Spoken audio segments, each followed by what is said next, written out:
Okay, this is going to be our first video in our seventh module. In this module, we're going to be covering linear momentum. And so we're going to cover a number of different topics. We're going to talk about momentum conservation. We're going to talk about impulse. We're going to solve a bunch of problems, a bunch of collision problems in 1 and 2D using momentum conservation. So we have a lot of ground to cover in this module. So I'll just get started right away. So the first thing we want to talk about, I guess, is just giving momentum a sort of definition here. So we can think about momentum as the tendency for an object to stay on course or to move in the same direction. If we try to define momentum in these terms, it seems clear that momentum should depend on mass and velocity. We give momentum this symbol p, and it's a vector quantity, so here we have our vector symbol over top, right?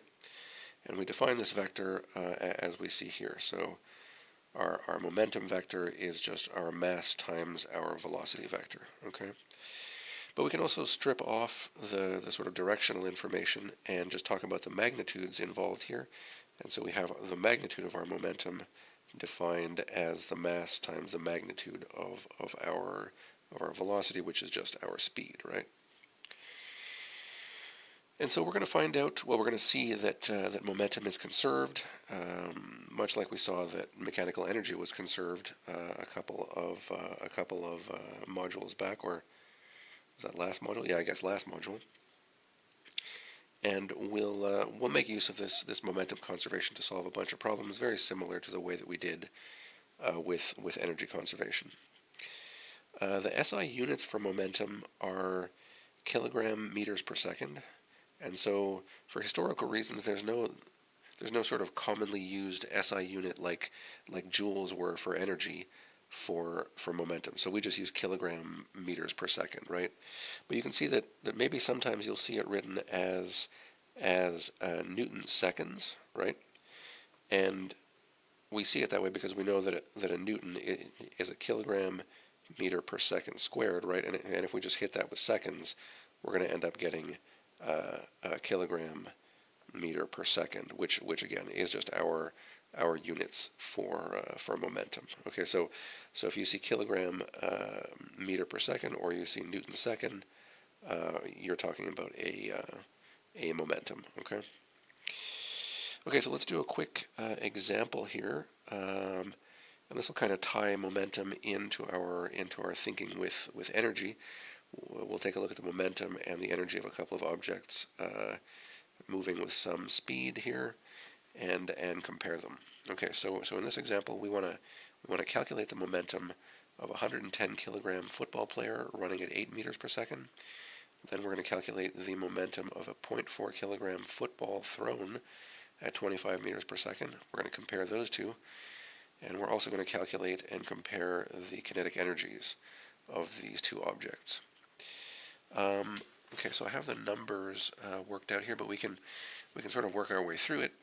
So we know that the momentum of any object is given by its mass times its velocity, right, or its speed.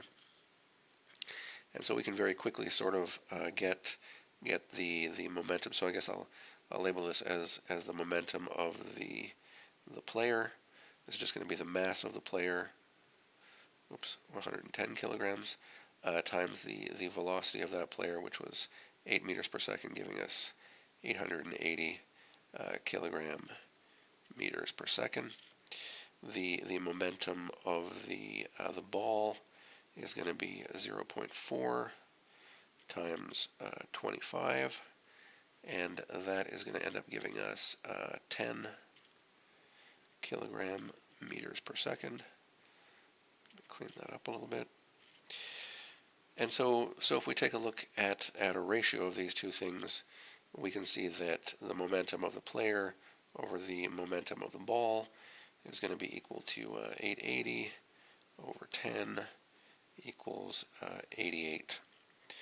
So basically we can say that the momentum of the player is equal to 88 times that of the ball.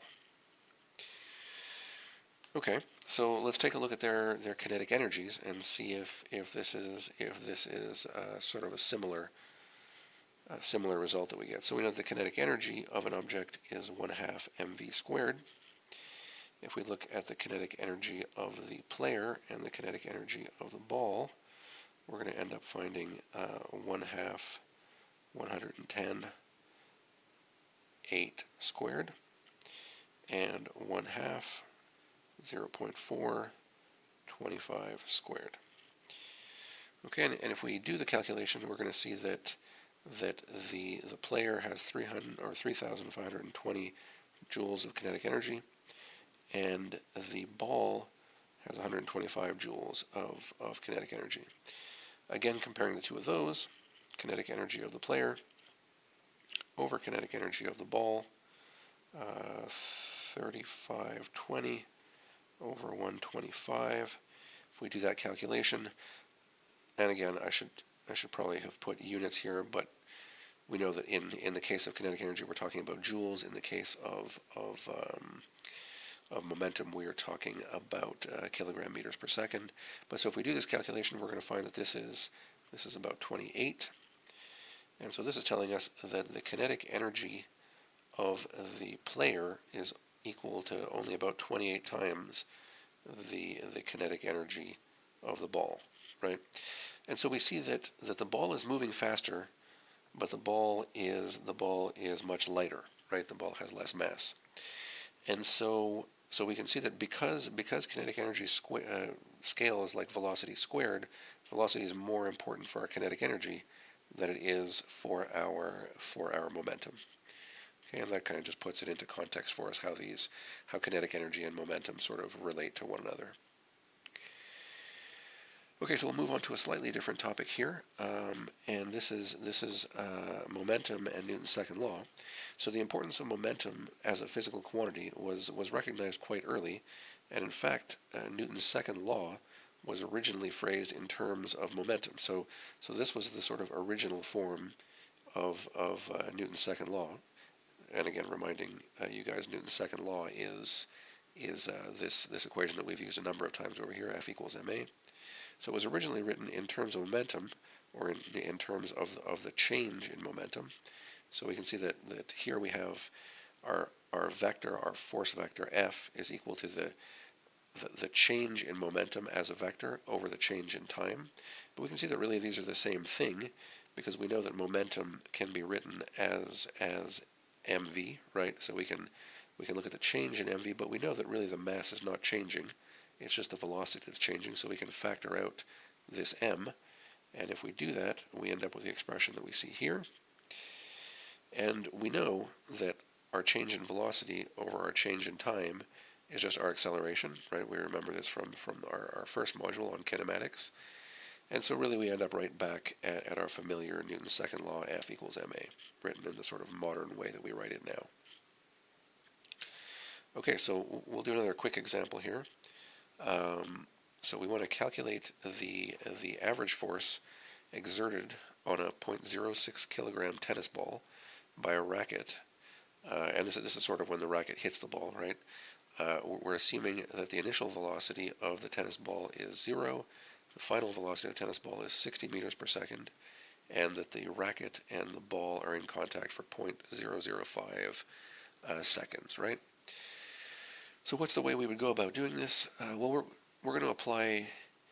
We can kind of do this in two ways, and actually maybe I will. Yeah, maybe I will do it in both ways. So we can do this both ways. We kind of have to apply a little bit of dynamics and a little bit of kinematics, but they're kind of hidden in the operations that we're going to do here. The first way that I'm going to do it is I'm going to write down Newton's second law in its sort of change in momentum phrasing here in this way.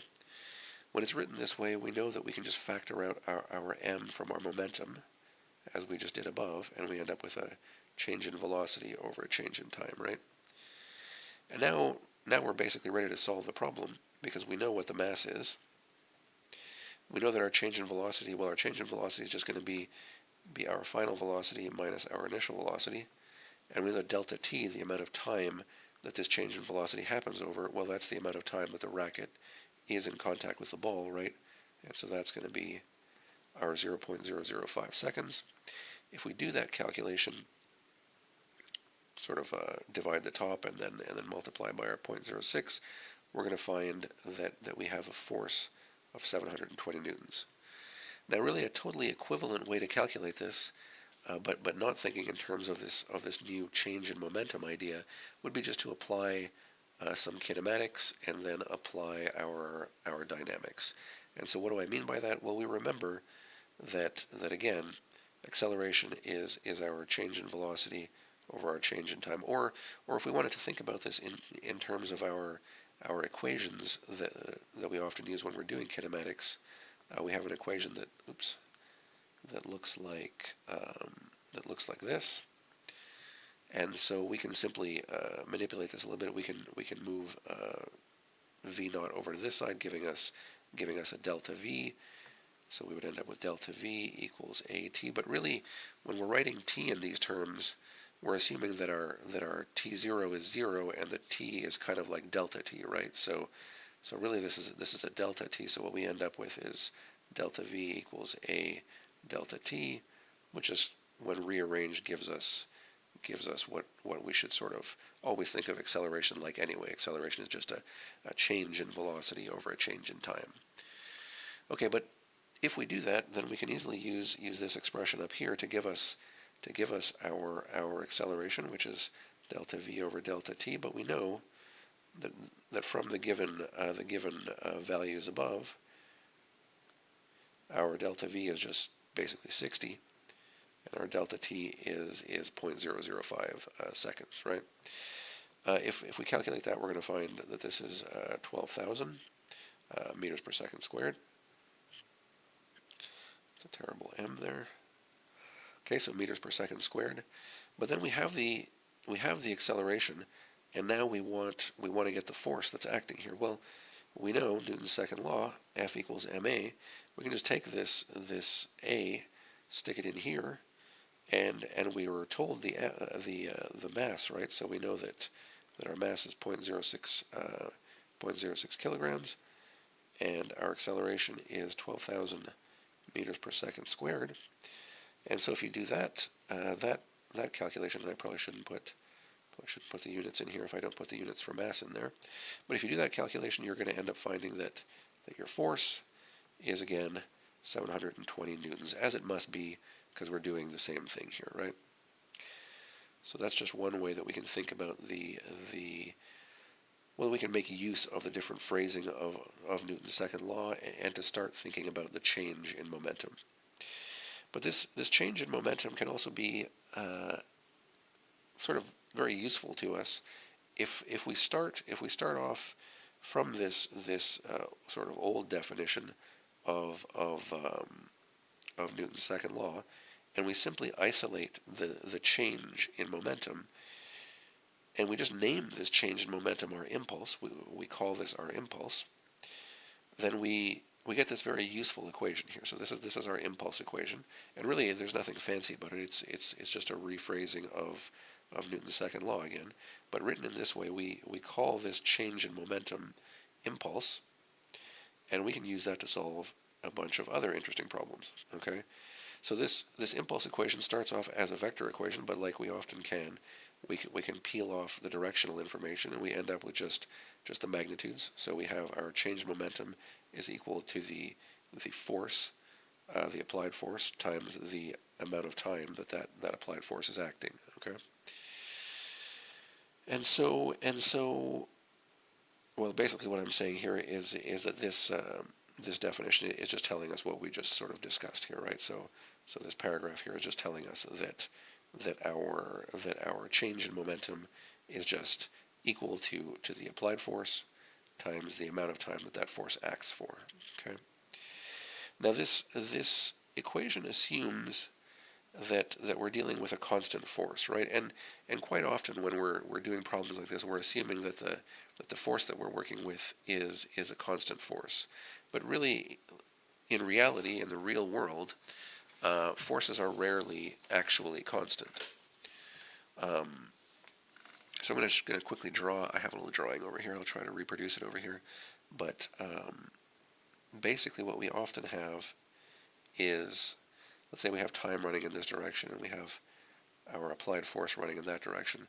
So in reality, a force would often look more like this, right? So we would have no force, and then something would make contact with an object. It would start applying a force, but that thing would then accelerate away from the thing applying the force, and so we have our force going up, and then it peaks out around here, and then as the object gets away, or as we stop applying the force, it sort of goes back down, right? But we can so this would be an actual force, right? So like force actual, okay?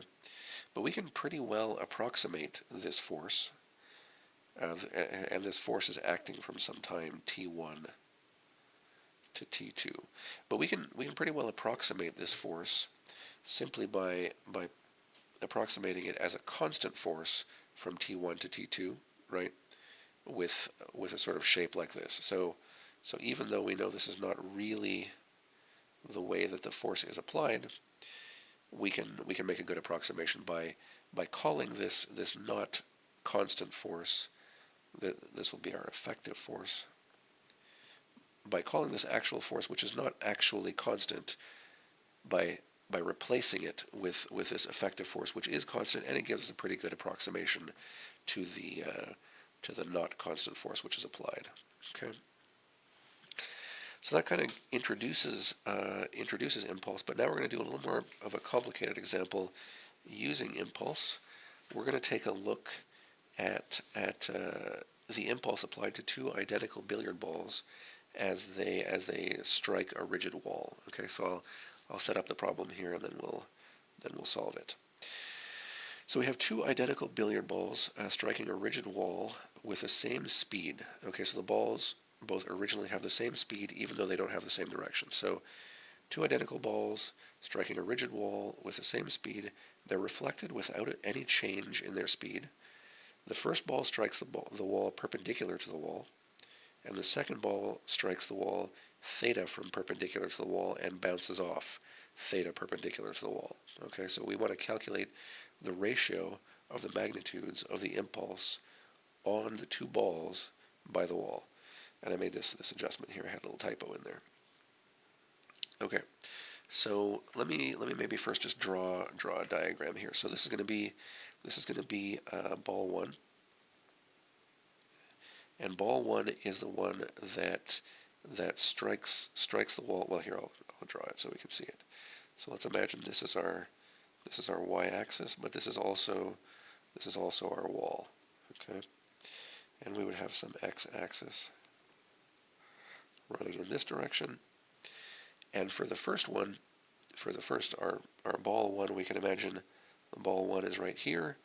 It strikes the wall directly head on, and I can't draw the lines really directly on top of each other, but it bounces back in exactly the direction that it struck the wall at, right?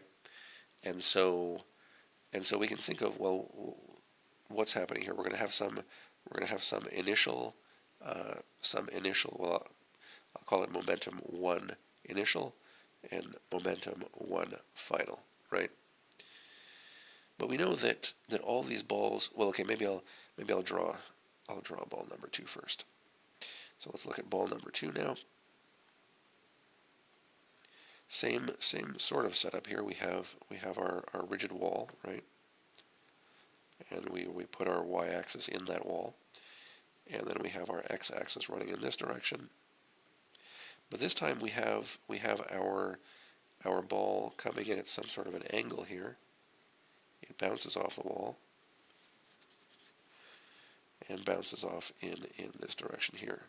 And we're told that it bounces off at some angle theta from the horizontal, but it also is going to have that same angle theta coming off the bounce. Okay, so this is our ball 1. This is our ball 2. Okay, and again, it'll have some momentum 2 initial and some momentum 2 final, right? But again, we know that momentum is equal to the mass times the velocity. So really, all these balls are going to have some velocity. All these momenta have some velocity involved. But we're told that the ball strikes the wall and bounces off with the same speed, and then both of these balls have the same speed. So we could think about V1 initial and V1 final and V2 initial and V2 final, but we're told that all of these are the same. Okay, so all these velocities are the same, so I'm just going to relabel them all V, and we're always dealing with the same velocity. Okay, so now let's take a look at what's sort of happening to ball 1. Okay.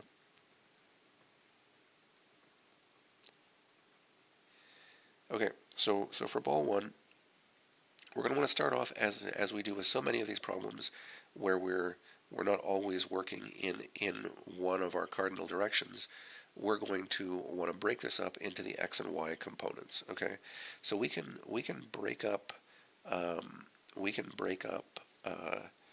our initial. So we can break up P1 initial into two parts. We can break up P1 initial x and P1 initial y, right? But we see that our P1 really only has any velocity in the x direction, right? It's not moving at all in the y direction. It comes in right along our x-axis and comes right back out along the x-axis.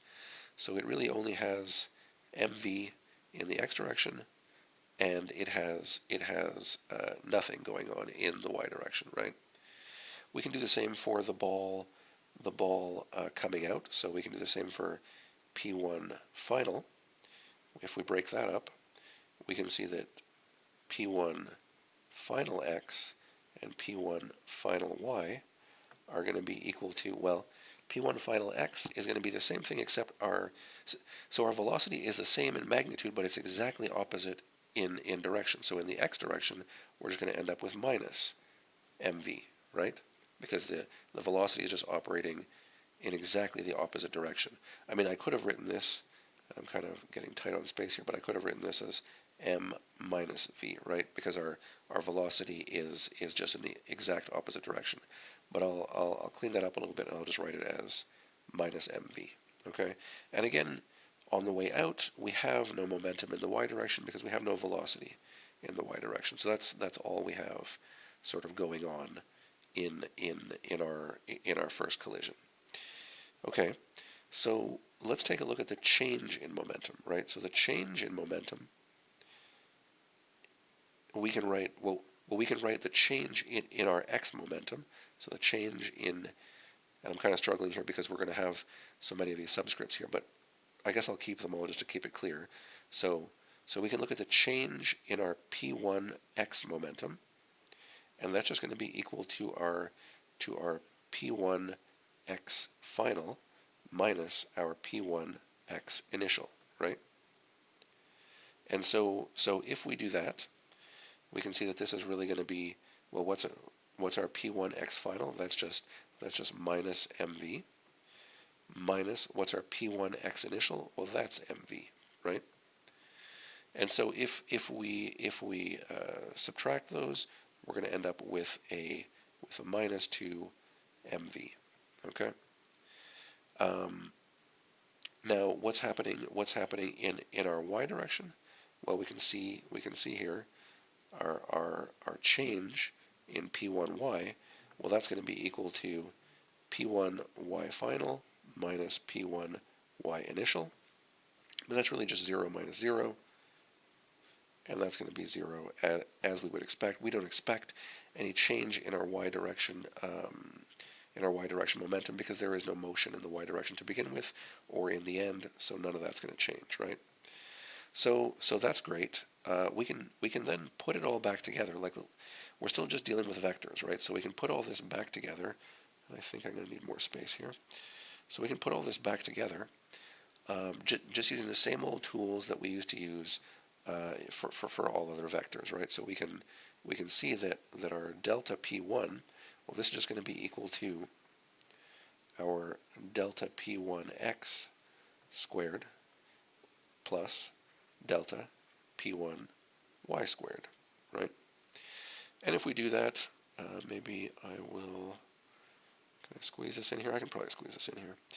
This is just going to be equal to the square root of minus 2mv squared plus 0 squared. If we do that, we're going to find that our change in P1 is equal to 2mv. Okay? All right, so now let's take a look at what happens to ball number 2. Okay, and I don't think I'm going to be able to fit all of it in this section here because it's a little bit more, but we'll give it a shot here. Okay, so what happens to P2 initial? Right, so P2 initial can be broken up into its x and y components. So we're going to have P2 initial x and P2 initial y. Okay, but our P2 initial x, well, maybe I should draw it, but you can kind of see here. So our P2 initial can be broken up into its x and y components. Let's say, let me relabel this a tiny bit here. This is our wall. But we can imagine another dotted line here. And if this angle up here is theta, it must be true that this angle here is also theta. I won't explain it here, but if you don't believe me, you can kind of look into it or just ask me about it, and I'll explain it in one of our meetings here. But basically, we can see that if we try to break up our momentum vector, our P2i, into its x and y components, we'll have some P2ix here and some P2iy here. Okay? And that's not the greatest drawing ever, but hopefully it gets the idea across. If that's true, then we can see that our P2ix is going to be equal to mv cos theta, right? And that our P2iy is going to be equal to mv sine theta. And we can see that because our P2ix is our adjacent side to our angle, so that's going to give us cos, and our P2iy is the opposite side to our angle, and so that's going to give us mv sine theta, right? Okay, so that's good. And what do we find if we look at the final, our P2 final, right? So I'm not going to be able to put this next to it, but I'll put it below it. So P2 final, again, we can break this up, obviously, into P2 final x and P2 final y. If we do that, again, it's going to be the same sort of magnitudes, right? So we're going to end up having mv cos theta and mv sine theta, except for one small difference here. In the x direction, this is going to be negative, right? Because the ball bounces off the wall and it has the exact opposite x component of its momentum as it did when it first hit the wall. But in the y direction, it stays moving in that direction, right? So you can think about it like this. You can see that that over its full journey, the y direction stays like this, right? But over the x portion of its journey, it bounces off, it hits the wall and then bounces back in this direction, right? So the initial and final parts of our x portion of our momentum should be different by a minus sign, but the y portions should be the same, and that's exactly what we find here, right? So that's good. And now all we want to do is sort of find what delta P2x and delta P2y are. So delta P2x, well, that's just going to be P2x initial. And have I labeled them the same way? No, I have not. Let me switch that. P2 initial x, or maybe I should, yeah, here I'll change that up a little bit. We're going to call it P2 final x minus P2 initial x. And we don't have to keep all these subscripts that I'm keeping in here, but I'm trying to keep as many of them as possible to keep it as clear for you guys as you can. As you're doing the work, you'll kind of get more into the flow of it, and you can break it up into different sections and drop some of these subscripts if you need to. But you always want to be able to make sure that you're sort of keeping track of what it is that you're doing, right? But anyway, so we have P2 final x and P2 initial x here. If we want to subtract these, we're going to end up, well, we see that P2 final x has a minus sign, so it's going to be minus mv cos theta minus mv cos theta, right? And so if we do that calculation, obviously we are going to end up with minus 2mv cos theta. And now let's take a look at what is happening in the y direction. I'll do that down here.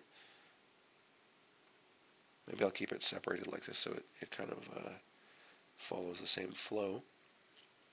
So this will be ball 2 cont continued here. And so what's happening in the y direction, keeping all of our subscripts in order, we're going to find that it looks something like this. Right, and if we substitute in values for that, we have mv sine theta minus mv sine theta, and so we get a 0 here, okay? And again, that's not surprising because we don't have any change in momentum in our vertical direction. All of our change in momentum is happening in the horizontal direction here, right? So we expect to see our impulse here in the horizontal direction only. But again, like we did for the ball 1 case, we can put this all back together, right? We can find what delta P2 is here, simply by using the tools that we used for vectors before. So this is going to be this is going to be the square root of delta P2x squared plus delta P2y squared, okay? And if we do that, we feed this into the equation, we solve all this, we're going to find that, well, maybe I won't skip steps here. We'll actually do it. If we substitute in for P2x squared, we're going to end up finding this.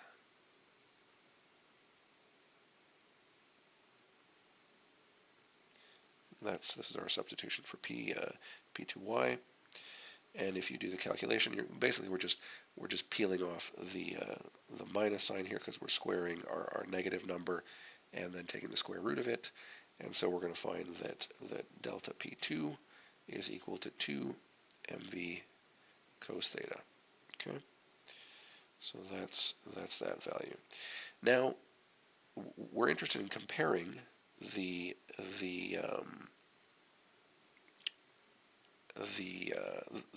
impulse of both of these, right? So that was the original idea of the problem. So let me bring that back together down here, and let's then take the ratio, right? So we'll take the ratio delta P1 over delta P2. If we do that, well, what was our delta P1? Our delta P1 was just 2mv.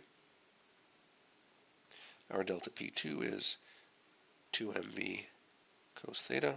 So clearly our ratio is going to be 1 over cos theta. And what is this telling us? Well, this is telling us that the delta P2, if we sort of multiply through, that delta P2 is equal to cos theta, or maybe I'll write it a little bit differently. I'll say delta P1 cos theta. Okay, so what are we saying here? Well, cos theta always, or maybe I'll write it down here. So cos theta is always greater than 0 and less than 1, right? For any theta that we choose, that's between 0 and 90 degrees, right? And if we think about the problem, if we had a theta of 0, well, that basically should give us back our ball 1. Does it? And if we had a theta of 90, well, it would never hit the wall, right? It would just be running along next to the wall, right? And so let's see what those results sort of give us. Right, so that's for a theta between 0 and 90 degrees, and so what do we sort of end up with here? If theta equals 0, then cos goes to 1, right? So theta equals 0 means cos theta equals 1, which gives us our impulse for ball 2, or the impulse on ball 2 by the wall, is equal to the same value that we got for ball 1. Does that make sense? Well, yeah, again, because if theta is equal to 0, the ball is just smashing into the wall and bouncing back, just as it did in the case of ball 1. So we expect that, and if theta is equal to 90 degrees, well, then this tells us that that our delta P2 is equal to 0, right? Because our cos theta goes to 0. Or maybe I'll put that step in there. It implies that cos theta equals 0, which means our delta P2 is equal to 0. And why is that? Well, that's because our theta has been turned out so much that if this is the wall, our theta has been turned all the way out to here, so the ball is just running along the side of the wall, right? And so that's basically how we can sort of use this this idea of impulse to tell us something about these systems that we're looking at. Okay. In the next video, we're going to start looking at momentum conservation, but I'll save any discussion of that for the next video.